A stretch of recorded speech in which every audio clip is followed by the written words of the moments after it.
My name is Tori Ingram.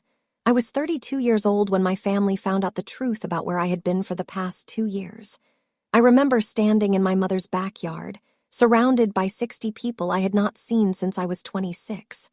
White tablecloths, string lights, a banner that read 25 years. My mother's anniversary party, the one I was never invited to. Her phone started ringing before I even reached the dessert table. Then it rang again and again. 3 straight days, it did not stop. See, for 2 years, my mother told every single person in our family that I was locked in a rehabilitation facility. Aunts mailed letters of sympathy. Cousins whispered behind closed doors. Neighbors brought casseroles to my mother's porch like somebody had died. But here is what none of them knew. I had never touched drugs in my life, and in 48 hours, every single person at this table was going to find out exactly what I had been doing instead. Welcome back to Calm Drama Stories. This is the channel where ordinary people share extraordinary moments of truth, the kind that change everything. If this is your first time here, drop a comment and hit subscribe. Now, let us get into it. To understand my family, you have to understand the math. There were 4 of us in that house. My mother Diane, her second husband Glenn, my older brother Derek, and me. Diane married Glenn when I was 8. Derek was 11. Glenn brought stability, a steady paycheck from the county clerk's office, a mortgage in both their names, and a talent for never disagreeing with my mother about anything. He was the kind of man who nodded at dinner and said, "Your mother knows best." Whenever I asked him a direct question, Derek was the star. Always had been captain of the baseball team in high school. Voted most likely to succeed, which in our small Georgia town meant he shook hands well and looked good in a tie. My mother kept his trophies on the mantle in the living room, polished them every Sunday. I was the other one. Quiet, good grades, but the wrong kind of good. Math and computers instead of sports and social clubs. Diane used to say I was too serious for my own good. At dinner, she would spend 20 minutes telling Glenn about Derek's weekend plans, then look at me and say, "And what about you, Tori? Anything new?" But she never waited for the answer. Not once. I learned young that in my family there were people who mattered and people who were present. Derek mattered. I was present. Glenn never corrected her.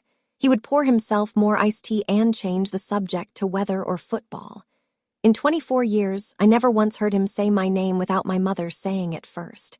But there was one person in my family who saw me, really saw me. My grandmother, Ruth Kessler, was 52 and tall and carried herself like she owned the room. She had run a small accounting practice out of her garage for 31 years, filed taxes for half the county.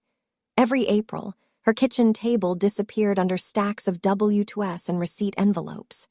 Ruth was Diane's mother, but the two of them could not have been more different. Where Diane performed for an audience, Ruth worked in silence. Where Diane needed everyone's approval, Ruth needed a sharp pencil and a clean ledger. She started teaching me about money when I was 12.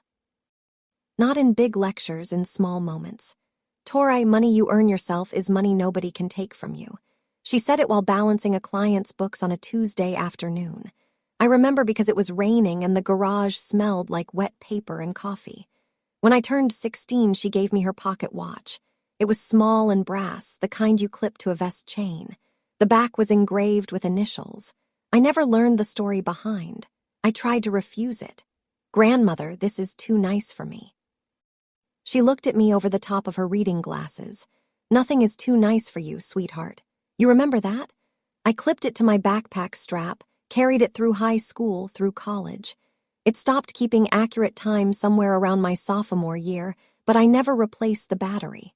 That was not the point. Ruth mentioned once about 6 months before she died that she had taken care of things. She patted my hand and said I should not worry about the future. I assumed she meant life advice, grandmother wisdom. I did not know she meant money. Ruth died on a Tuesday in March, stroke. She was 74. One moment she was organizing receipts in her garage. The next, a neighbor found her on the floor beside her desk, the phone still in her hand. I was 22, finishing my last semester of computer science at Georgia State. I drove 4 hours to the funeral in a car with a cracked windshield and half a tank of gas. The church was full. Ruth had filed taxes for most of the people in those pews. The pastor said she was a woman of precision and principle. He was right about both. Diane sat in the front row and cried louder than anyone. She held Glenn's arm and shook her head slowly, the way people do when they want you to notice their grief. Derrick sat beside her, hand on her shoulder. I sat 2 rows back, turning the pocket watch over in my palm. After the service, Diane pulled me aside in the parking lot. "I will handle everything with your grandmother's estate, the paperwork, the accounts. You just focus on finishing school." I nodded. I was grieving. I was exhausted. I trusted her. 3 months later, I graduated with a degree in computer science and a minor in supply chain management. Diane did not come to the ceremony. She said the drive was too long. Derrick was busy. Glenn had a work event. I walked across that stage alone, holding my diploma in one hand and Ruth's pocket watch in my pocket. I took a job at a supply chain logistics company in Atlanta 2 weeks later. Entry-level $38,000 a year.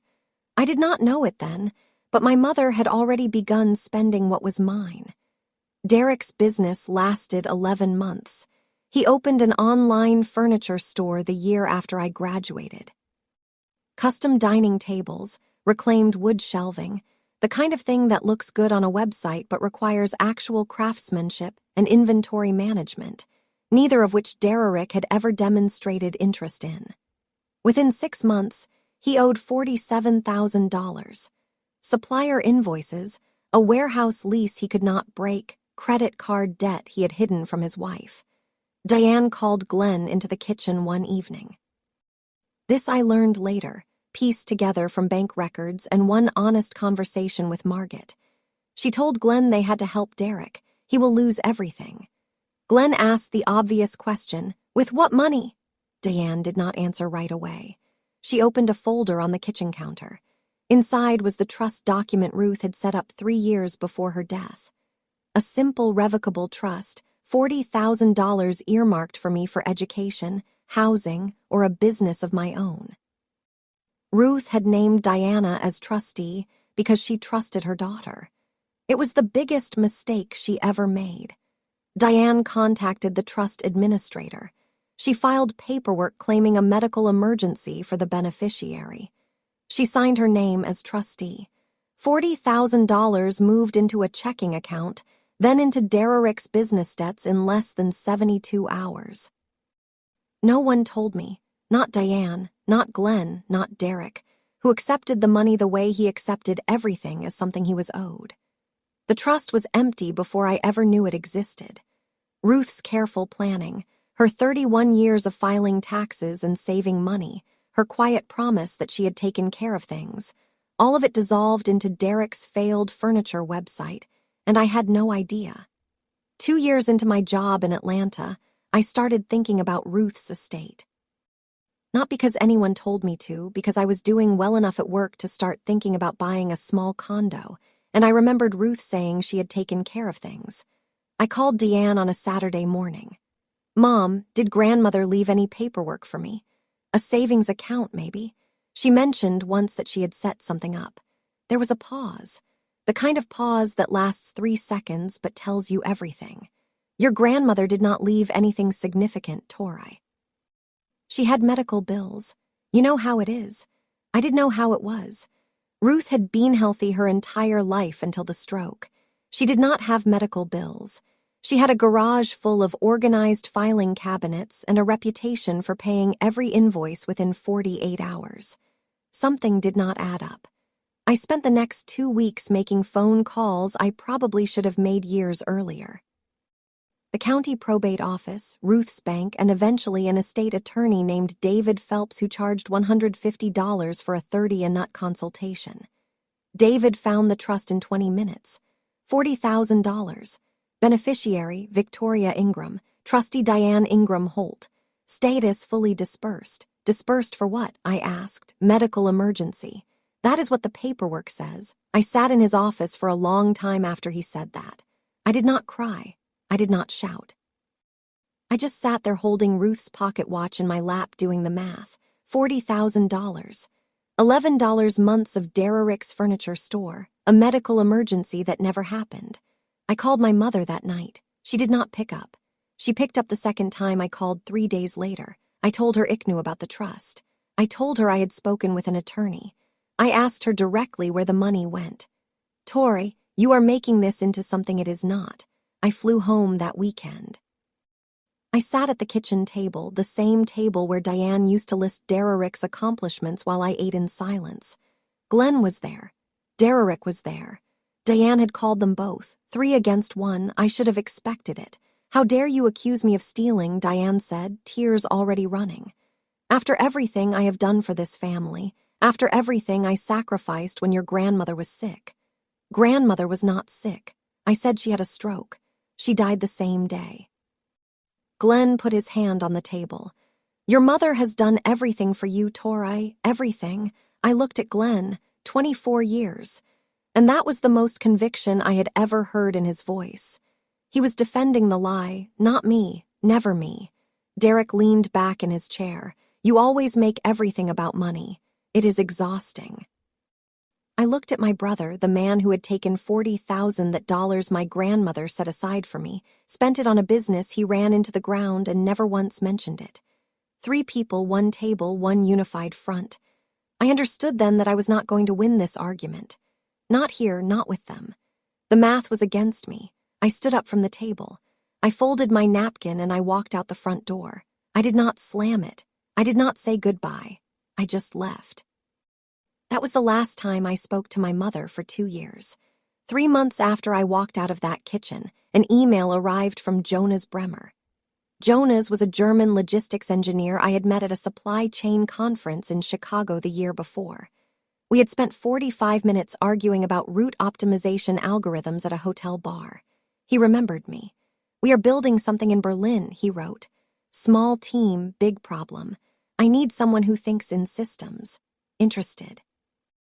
The position was employee number 7 at a startup called Root Forge. The salary was lower than what I made in Atlanta.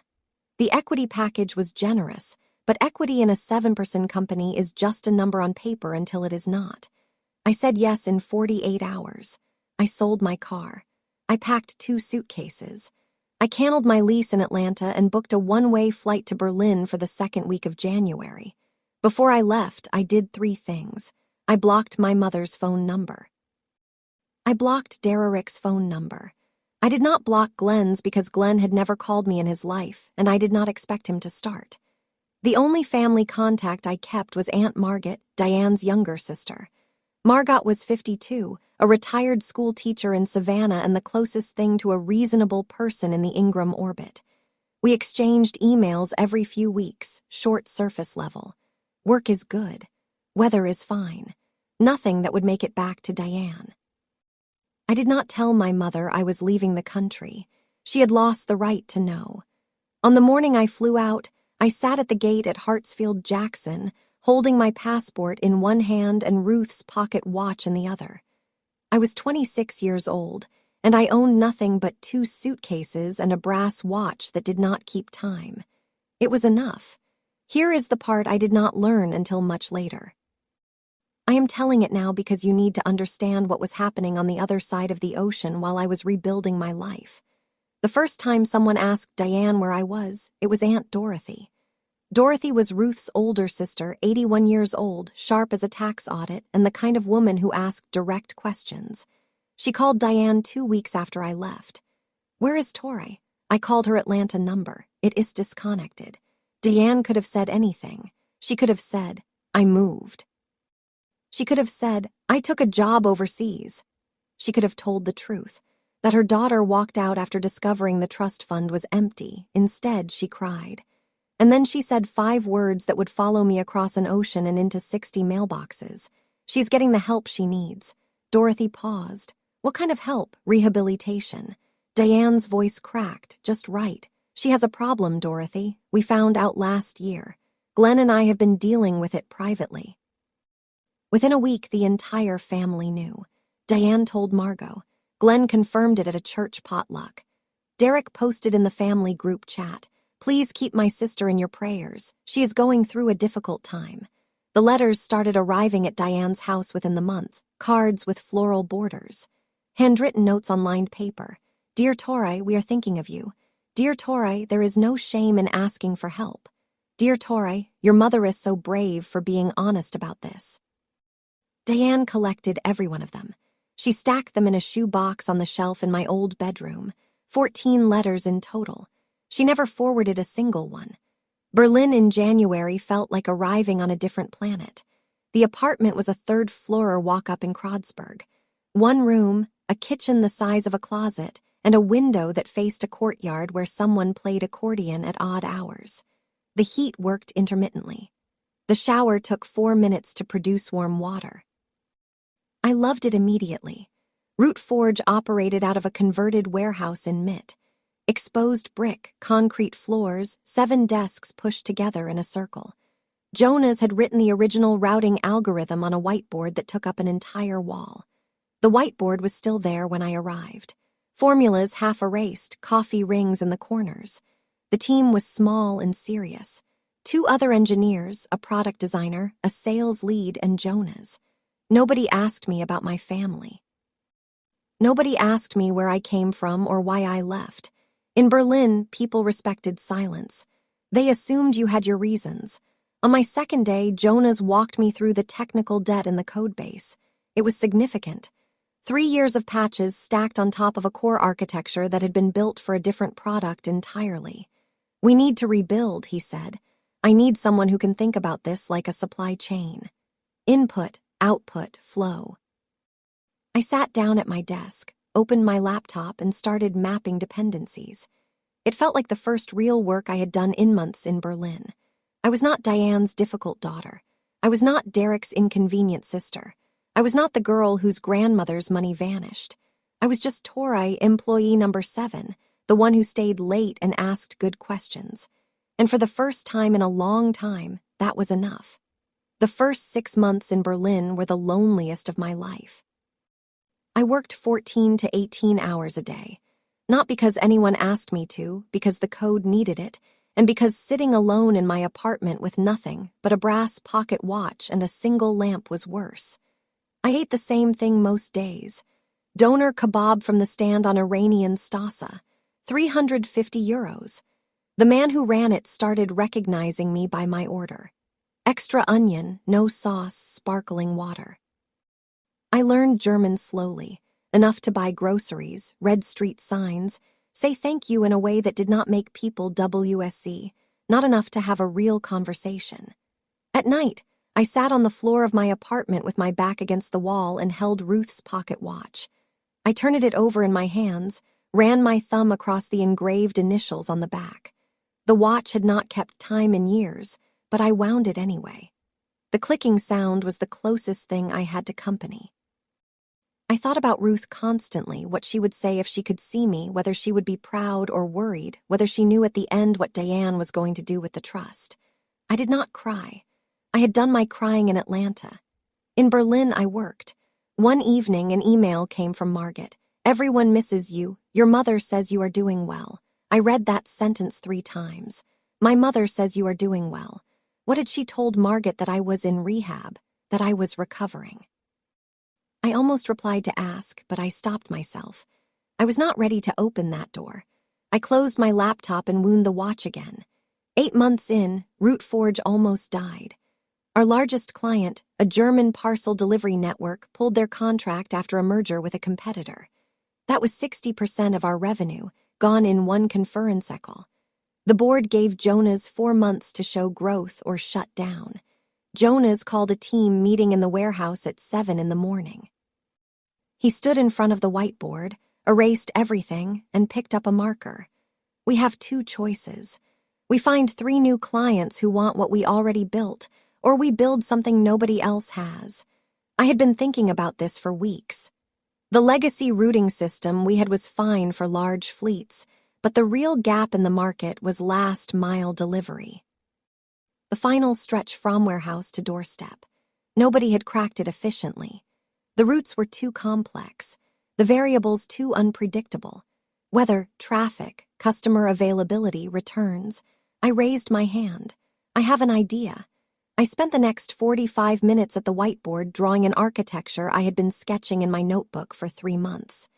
A machine learning model trained on real delivery data layered over a constraint solver that adjusted routes in real time. It was the intersection of everything I had learned in supply chain and everything I had built in Berlin. Jonas stared at the whiteboard. The room was quiet. "How long to build it?" he asked. 4 months. If I get one more engineer, he gave me 2. We started rebuilding that afternoon. For months later, we had a working prototype. Within 6 weeks of launch, 3 new clients signed. Revenue doubled. The board extended funding for 18 months. Jonas called me into his office on a Friday. He said he wanted to talk about my title. "I want you to be co-founder and CTO," Jonas said. He slid a document across his desk. Equity restructure, 12% ownership, board observer seat, my name on the company registration alongside his.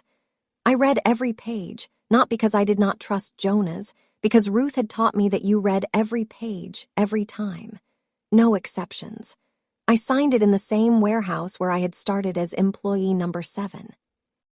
The whiteboard behind Jonas still had traces of the original algorithm he had written 3 years earlier underneath my architecture sketches, old and new layered together. That evening, I emailed Margaret.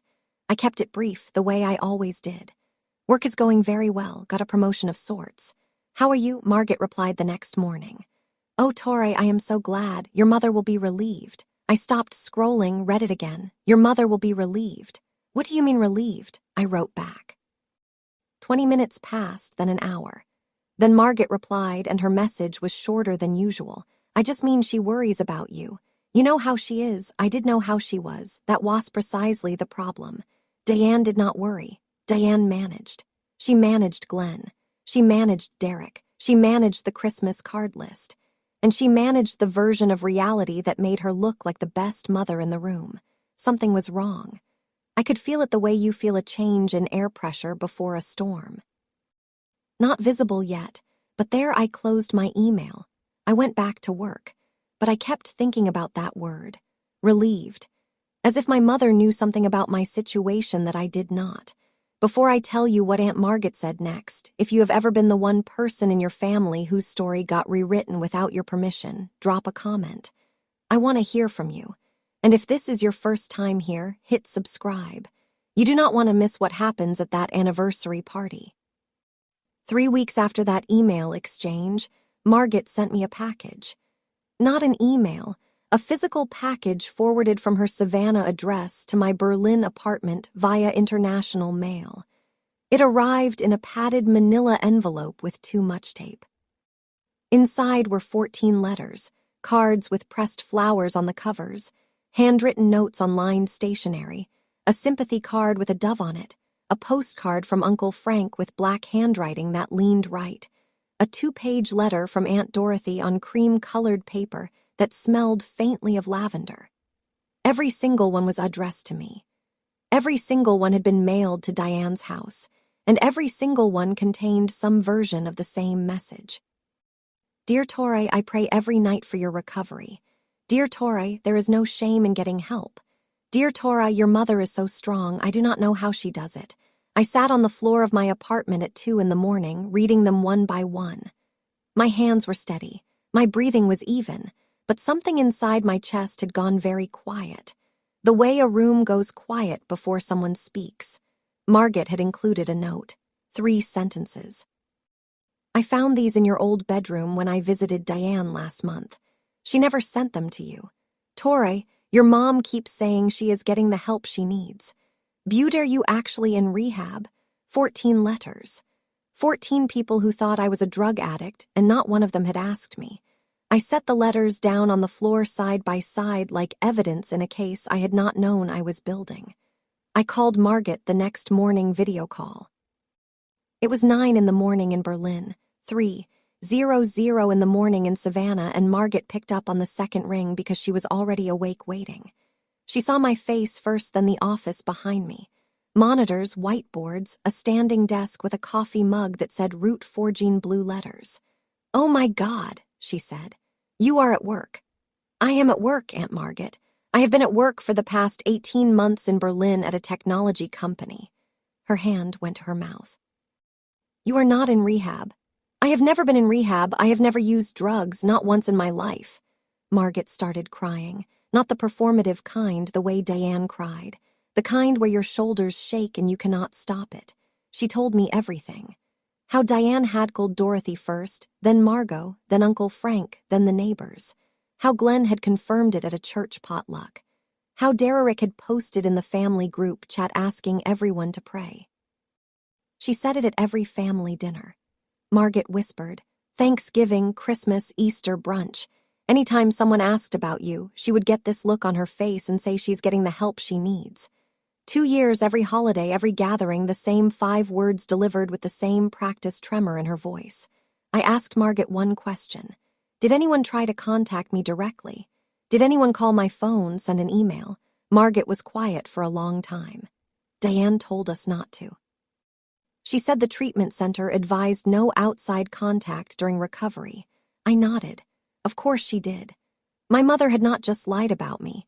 She had built a wall around the lie so no one could climb over it and find the truth. Do not tell my mother you talked to me, Margot. Not yet. The next thing I did was call David Phelps, the estate attorney in Atlanta. I had not spoken to him in 2 years, but he remembered me. He remembered the trust. I need you to pull the disbursement records again. I said specifically the reason code on the release form. David called back in 48 hours. Medical emergency. The form says medical emergency for the beneficiary. That is you. I know it is me. There was no medical emergency. I am looking at the date. David said the disbursement was processed 11 months before your mother began telling people you were in rehabilitation. I did the math in my head. Derrick's business failed first.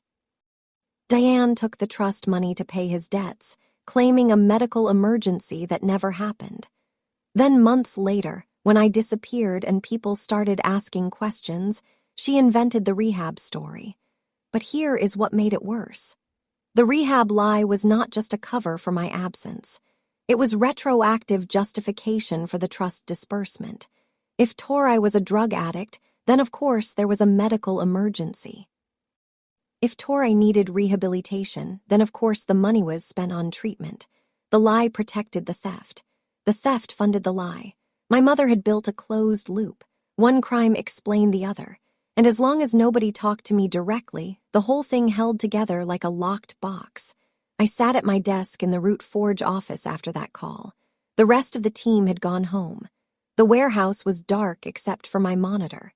I stared at the logistics map on my screen. Routes and nodes and flow all optimized. My mother's phone had not rung yet, but I was starting to see the architecture of what she had built. And I knew how architectures break. I could have done 100 things. I could have called every person on those 14 letters and told them the truth. I could have posted on social media, screenshots, bank records, a timeline of every lie my mother told. I could have flown home and confronted her in front of the whole family. I did none of it. Not because I was afraid, not because I was weak, because I had spent 26 years trying to make my mother see me, and I was dome performing for someone who had already decided what I was. Instead, I asked David Phelps to send a formal demand letter, legal letterhead, certified mail. It stated that the trust disbursement was fraudulent, that no medical emergency had occurred, and that Diane had 45 days to begin repayment of the full $40,000. That was it. No phone calls, no family meetings, no tears at the kitchen table. Just documentation, just process, just the truth written down and signed. I took the stack of pity letters and put them in a cardboard box under my bed. All of them except one, Dorothy's letter, the 2-page one, on cream-colored paper. I folded that one and slipped it into my wallet behind my transit card. I did not know why I kept it. Not then, but some part of me understood that the day would come when I would need it. When a room full of people would need to see the handwriting of an 81-year-old woman who had been told her great-niece was a drug addict by the person she trusted most. Work continued. The demand letter was sent. Diane did not respond. I did not follow up. There was nothing left to say to someone who had already decided not to hear me. 8 months after the demand letter went unanswered, Root Forge closed its Series B round. $47 million led by a Berlin-based venture fund with co-investment from a logistics conglomerate in the Netherlands. Our last-mile platform was now operating in 11 cities across Germany, Austria, and the Benelux region. We had gone from 7 employees in a warehouse to 93 across 3 offices. I was 31 years old and my name was on 12% of a company valued at $47 million. The week after the funding announcement, Jonas forwarded me an email. A journalist from Forbes Europe wanted to profile the company. Specifically, the journalist wanted to interview the co-founder who rebuilt the platform from scratch during the near-death pivot. That was me. Jonas looked at me across the office. They want photos, full name, the whole thing. It will be in the print edition and online. I thought about it for exactly 3 seconds. An article with my full name and photograph would be visible to anyone who searched for me. My mother, my brother, every cousin and aunt who had mailed a sympathy card to a drug addict who did not exist. I looked at Ruth's pocket watch on my desk. I had started keeping it there after the Series A propped against my monitor like a brass compass, pointing somewhere I could not name. Is that a problem? Jonas asked. No, I said, it is not a problem anymore. I agreed to the interview that afternoon. I did not call Mago. I did not warn anyone. I had not planned this as revenge or exposure or vindication. I had simply stopped hiding from a lie I never told. If the truth was going to come out, it would come out on its own terms. Not mine, not Diane's, just the facts. The Forbes interview took place on a Wednesday afternoon in our Berlin headquarters. The journalist's name was Clara Reinhardt. She was thorough, professional, and asked the kind of questions that made you think before answering. The photographer set up in the corner of the office, natural light from the warehouse windows. They asked me to stand near the whiteboard, the original one, still covered in Jonas's handwriting and my architecture diagrams layered on top. Clara asked about my background. I gave her the version that was true and complete without being dramatic. I grew up in Georgia, studied computer science, worked in supply chain logistics in Atlanta, moved to Berlin to build something. She asked what drove me. I said, efficiency, the ability to reduce waste in a system to make something run cleaner and faster than it did before. She wrote that down. She asked if my family was supportive. I paused for exactly 1 second. My grandmother was. She passed away a few years ago. She taught me everything I know about how money works. The photographer asked me to look toward the window. Click, click, click. I wondered briefly what those photos would look like on a page, whether they would look like someone who had spent 2 years being described as a drug addict by her own mother. The interview lasted 90 minutes. Clara shook my hand at the end and said the piece would run in the next issue of Forbes Europe in the 30 under 35 section. Print and digital. My full name, my photo, the company's story. The journalist asked, what drove me? I said, efficiency. The truth was something I could not explain in a magazine. The article went live on a Tuesday morning, 8:45 Central European Time. I know the exact time because I was sitting at my desk with a cup of coffee when my LinkedIn notifications started coming in. First 1, then 5, then 40. By lunch, I had over 300 connection requests and a dozen emails from people I had never met congratulating me on the feature. The print edition hit newsstands 2 days later. My photograph was on the section cover, standing by the whiteboard, arms at my sides, looking toward the window. The headline read, "The quiet engineer who rebuilt a dying startup into a last-mile giant." I read the article once. Clara had done a careful job. She focused on the technology, the pivot, the growth numbers. She mentioned my background briefly. Smalltown, Georgia, computer science degree, supply chain experience in Atlanta. She quoted Jonas saying, "I was the most disciplined problem solver I have ever worked with." My family was not mentioned. Why would they be? I checked my personal email around noon. Nothing from Diane, nothing from Glenn, nothing from Derek. I had not expected anything. They did not follow Forbes Europe. But at 1:17 in the afternoon, I got a text from Margaret. "Tori, I just saw." Oh my God, I stared at the screen. Margaret did not read Forbes. Someone had shared it with her, which meant someone in the family had seen it, which meant the clock had started. 5 minutes later, Margaret sent a second message. Just one line. "Your mother's anniversary party is this Saturday." I put my phone face down on my desk. I looked at Ruth's pocket watch propped against my monitor. The second hand was frozen the way it had been Faya's. But somewhere in Georgia, something had started moving. Diane and Glenn's 25th wedding anniversary party was scheduled for Saturday. The Forbes article published Tuesday. That left 4 days for the internet to do what the internet does. Margaret called me that evening. "It is all over LinkedIn. Becca shared it. Frank shared it. Someone from Glenn's office shared it. Have they connected the dots?" I asked. "Not yet. But Tori, the party. 60 people. All the same people who think you are in rehab. Your mother has been telling them for 2 years." I sat with that for a moment. 60 guests, anniversary party, champagne, string lights, a banner in the yard, and somewhere between the appetizers and the toasts, someone was going to pull out their phone and say, "Wait, is this Tori? Were you invited?" Margaret asked. "No, of course not. You are supposed to be in treatment." She paused. "Are you going to come?" I had not thought about it. Genuinely had not. I had no plan to flee to Georgia, no scheme to walk into that party and expose anything. The Forbes article was about my work. It was not a weapon. It was not designed to embarrass anyone. But Margaret said something that changed my thinking. "Tori, you do not need an invitation. You need an entrance." I was quiet for a long time. "I am not going to make a scene, Margaret. You will not have to. The article already did it for you." I booked a flight that night, Berlin to Atlanta, red-eye arriving Friday morning. I did not tell Jonas where I was going. I did not tell anyone. I just pulled out my suitcase and started packing. One blazer, one blouse, Ruth's pocket watch, and Dorothy's letter still folded in my wallet. The hotel was 6 miles from the house I grew up in. A Holiday Inn near the interstate with thin curtains and a parking lot that smelled like hot asphalt.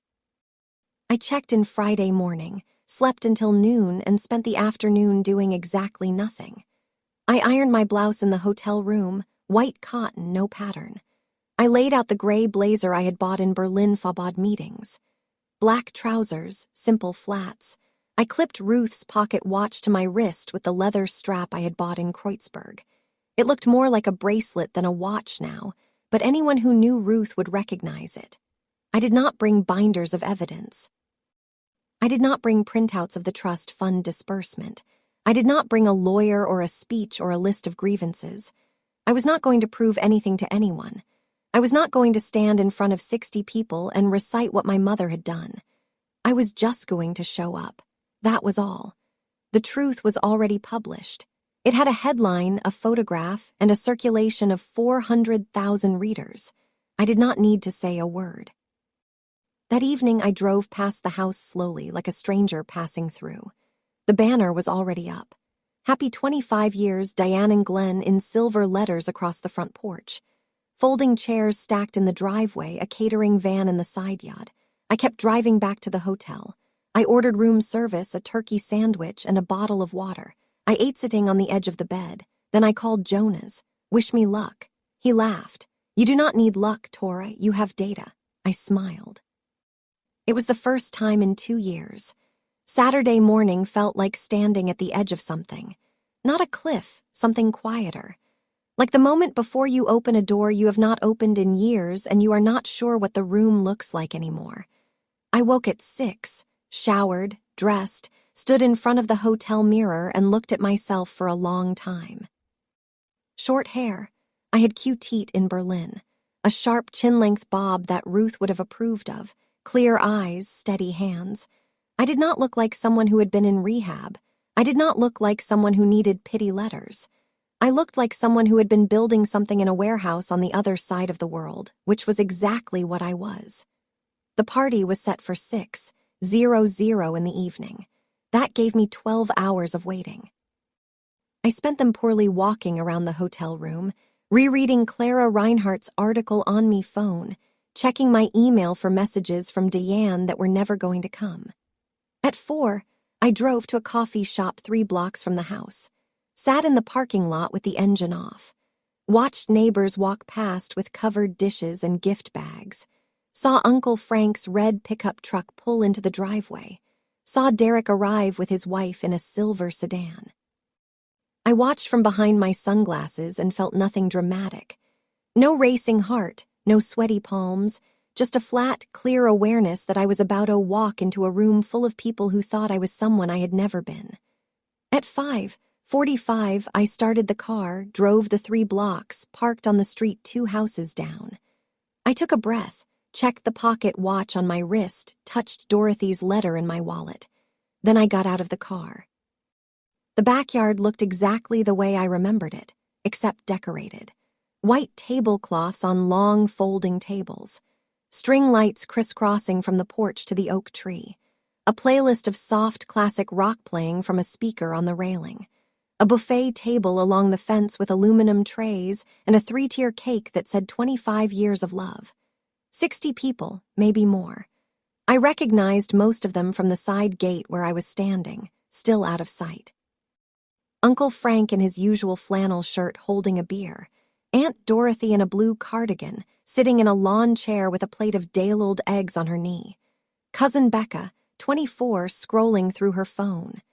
Diane stood near the cake table, navy dress, hair fresh-ladone. She was holding a glass of white wine and laughing at something Glenn said. Glenn wore a vest and a tie, which I had never seen him do before. He looked uncomfortable. Derek stood beside them, arm around his wife, looking like a campaign photo. A neighbor leaned toward Diane. "How is Tori doing? Any progress?" Diane's face shifted into the expression I imagined she had practiced many times. Soft eyes, slight frown, brave smile. She is still getting treatment. We try not to upset her.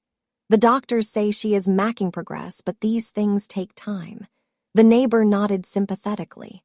"You are such a strong mother, Diane." Margaret sat at the far end of a table near the gate picking at a roll. She was not looking at Diane. She was looking at the gate because she knew I was coming and she was the only one. It started with Becca. Becca was Derek's wife's younger cousin, 24, a marketing coordinator in Savannah, the kind of person who was on LinkedIn the way most people were on Instagram. She was scrolling through her feed at the dessert table when she stopped mid-scroll. She tilted her phone, zoomed in on a photo. Then she looked up, looked around the party, and looked back at her screen. "Wait," she said to the woman next to her. Is this Tori?" The woman leaned over. "What?" Tori Ingram, Forbes. It says co-founder of a logistics company in Berlin. Becca held up her phone. The Forbes article, my photo, my name printed right there under the headline. The woman took the phone, read for 10 seconds, then looked at Diane, who was still chatting near the cake, unaware.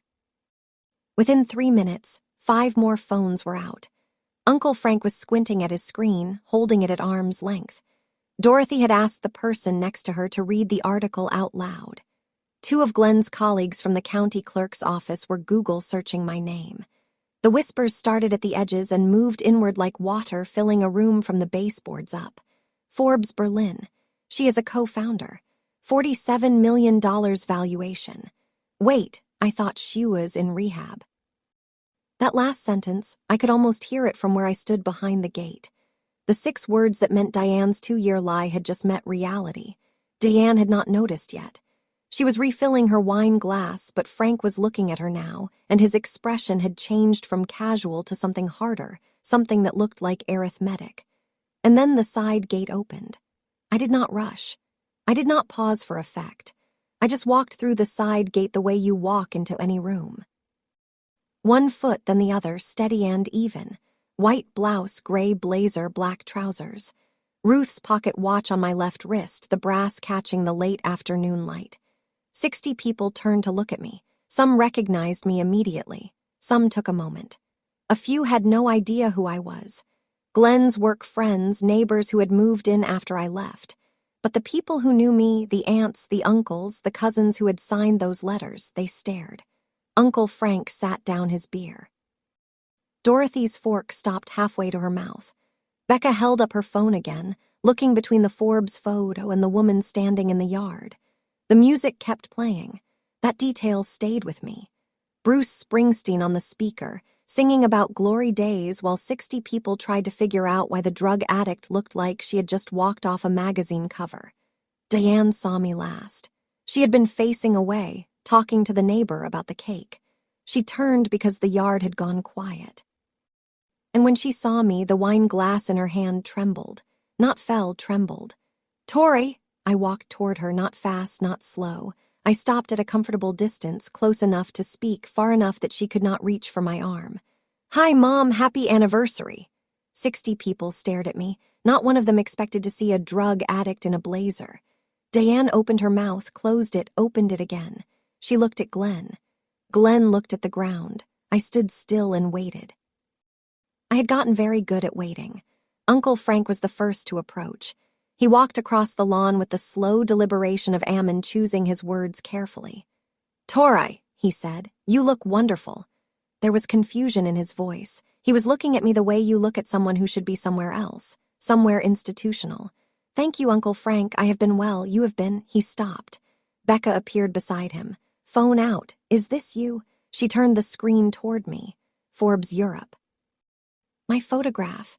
The headline about Route Forge and the Last Mile platform. It says you are a co-founder of a tech company in Berlin. I looked at the screen as if I were seeing it for the first time. Yes, that is me. The crowd shifted. People moved closer. 3 more phones appeared. Someone read aloud.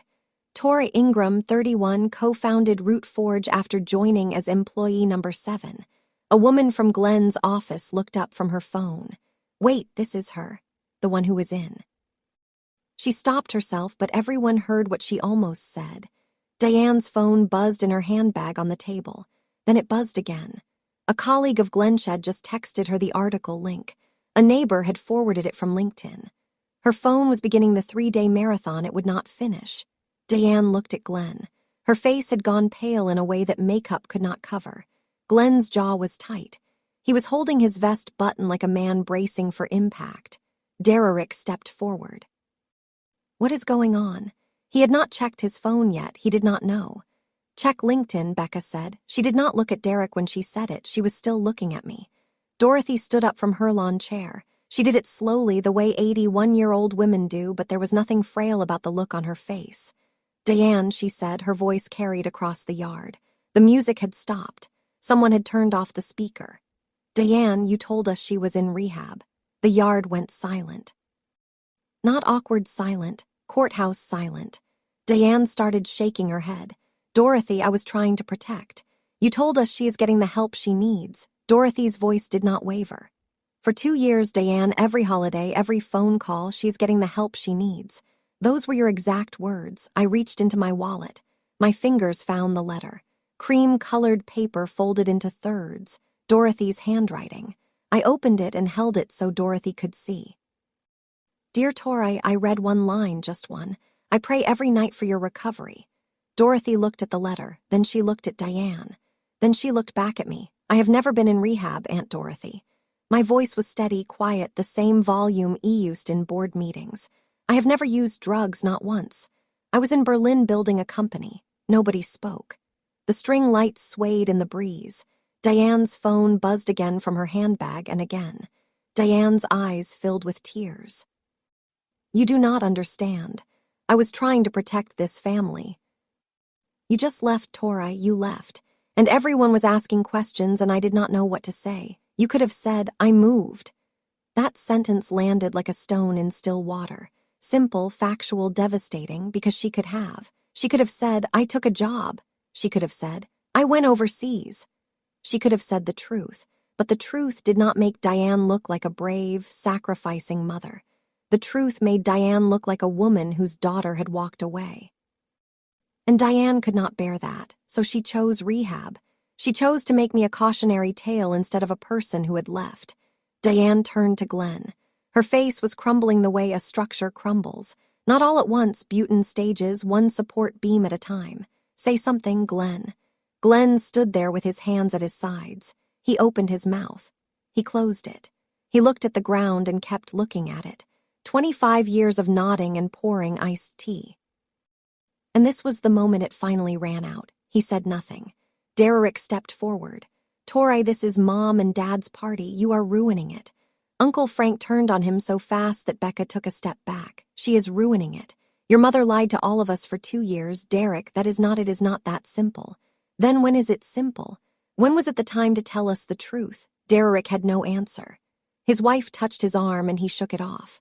Diane's phone buzzed again. Then 3 times in a row, neighbors, friends from church, Glenn's coworkers, people who were not at the party but who had seen the Forbes article online. People who had heard the Rehab story and were now doing the same math everyone in the yard was doing.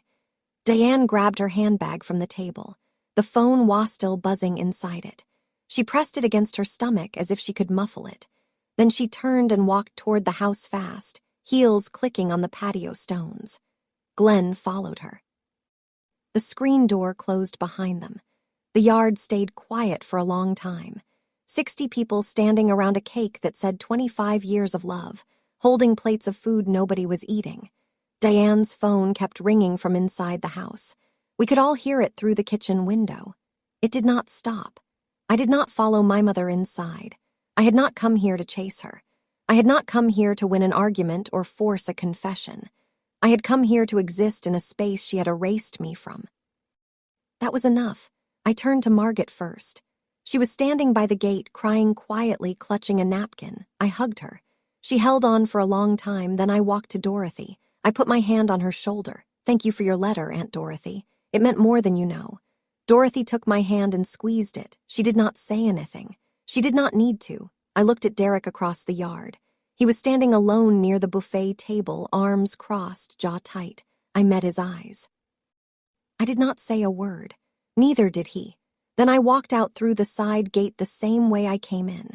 In the car, I sat for 2 minutes with the engine off. My hands were on the steering wheel. My breathing was even. I thought about something Diane had said to me 5 years ago at the kitchen table the day I found out about the trust fund. That money was never meant for someone like you. She was right about one thing. I was never meant for a family like hers. I started the car, pulled away from the curb, drove back to the hotel with the windows down and the Georgia evening air on my face. I did not look in the rearview mirror. Not once. If you have made it this far, you already know this is not just a story about revenge. It is about the moment you stop asking permission to exist. If that hit you, share this with someone who needs to hear it and drop a comment. I read every single one. Margaret called me Monday morning. She gave me the report the way you give a weather update. Matter of fact, measured and relentless. My mother's phone rang for 3 straight days. She did not pick up once. The family group chat erupted Saturday night within an hour of my leaving. Becca posted the Forbes link. Frank posted a question. Did anyone know about this? Silence from Derek. Silence from Glenn. Silence from Diane. By Sunday morning, Dorothy had called 4 family members directly. She was never in rehab. Diane made it up. The information spread the way information does in families, quickly, unevenly, and with growing fury. Derek deleted his 2-year-old group chat post, asking everyone to pray for me. He did it quietly at 6:00 in the morning as if nobody would notice. Becca noticed. She screenshotted it before it disappeared. Glenn sent me an email on Monday. 2 sentences. "I am sorry. I should have said something." He did not explain what he should have said or when or to whom, but it was the first time Glenn had ever communicated with me directly without Diane in the room. And that was something. Diane did not contact me. Not Monday, not Tuesday, not the rest of that week. Her silence was louder than anything she had ever said. I flew back to Berlin on Wednesday, sat in my seat at 35,000 FT, looking at the clouds. My mother's phone was still ringing somewhere below me. I closed my eyes and slept the whole way home. 6 months passed. Root Forge opened a second office in Amsterdam. We hired 40 new engineers. The last mile platform expanded to France and Portugal. I spent most of my time in meetings, which was less satisfying than coding, but more necessary. Diane sent me a letter, not an email, a handwritten letter, 4 pages long on the same kind of lined stationery her friends had used to write me sympathy cards. She apologized. She explained. She justified. She said she panicked when I left. She said the rehab story started as a white lie that grew. She said she never meant for it to gothize far. And then on page 3, she wrote, "I was just trying to protect this family." I read that sentence twice. Protect this family. The same family that spent $40,000 of my inheritance on Derek's failed business. The same family that told 60 people I was a drug addict. The same family that never once picked up the phone and asked me directly. I folded the letter, put it back in the envelope. I did not write back. Margit visited Berlin that summer. We walked along the Spree and ate ice cream near Museum Island. She told me Dorothy had stopped speaking to Diane, that Frank sent Diane a letter of his own. Short and not kind, that Derrick's wife had started asking questions about the trust fund. The trust money was being repaid slowly, $5,000 every quarter. My attorney managed it. I did not follow the payments. I had built something worth more than $40,000. I had built a life she could not touch. I am 32 now. I live in Berlin. I run a company that moves packages across 11 countries, which is a strange thing for a girl from small-town Georgia who used to eat dinner in silence while her mother counted her brother's trophies. Some nights I sit on my balcony and hold Ruth's pocket watch. The brass has gone warm and dull with age. The second hand still does not move. But I wind it anyway because the clicking sound reminds me of a Tuesday afternoon in a garage that smelled like wet paper and coffee, and a woman who told me that nothing was too nice for me. If the people who raised you need you to be broken in order for their story to make sense, the kindest thing you can do for yourself is to walk out of that story and write your own. That is my story. 2 years of silence, 14 pity letters, and 1 magazine cover that said everything I never had to. If this reminded you that your truth does not need anyone's permission, share this video, subscribe, and I will see you in the next.